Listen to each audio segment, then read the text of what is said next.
So today I'm gonna show you how to make a DIY bird feeder using toilet paper or paper towel roll. So you're gonna need some scissors. I'm gonna be cutting this in half just so I can have two.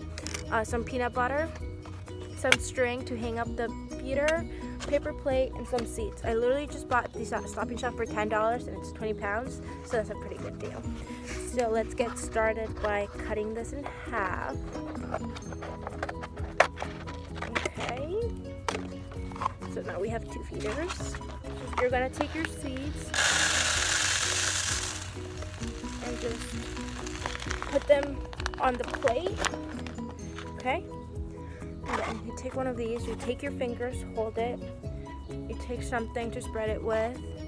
You take some peanut butter and just spread it.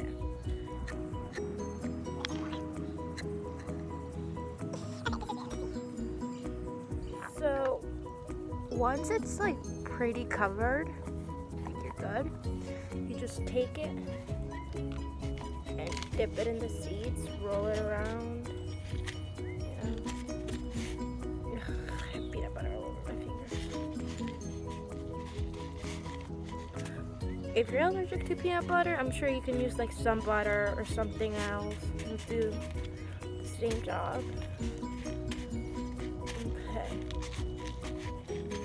So you're gonna see the seeds are on. They're kind of falling. Once it's covered, you take your string. It's odd. You take your string, then cut a pretty good piece, I guess. Okay. So here's my string. Then I'm gonna put it through the paper roll. And then you just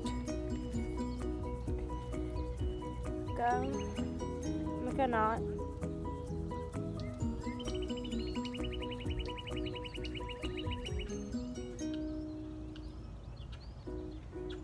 I don't know how to tie this one.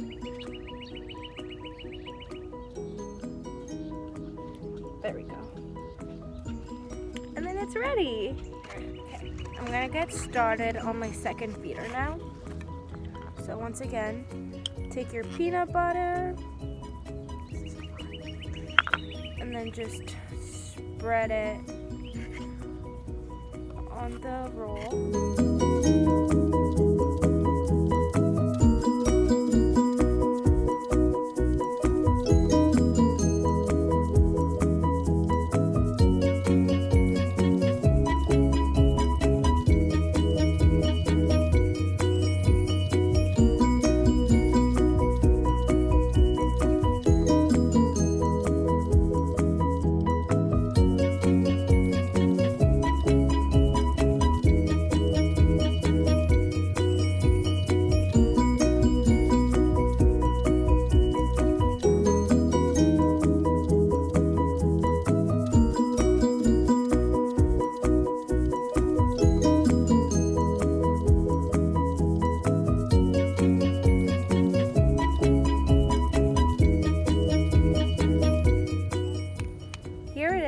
We have two feeders. That was pretty quick and easy. Feed the birds. It's a great DIY thing to do, and I recommend you do it. I hope you enjoyed the video, and thank you so much for watching.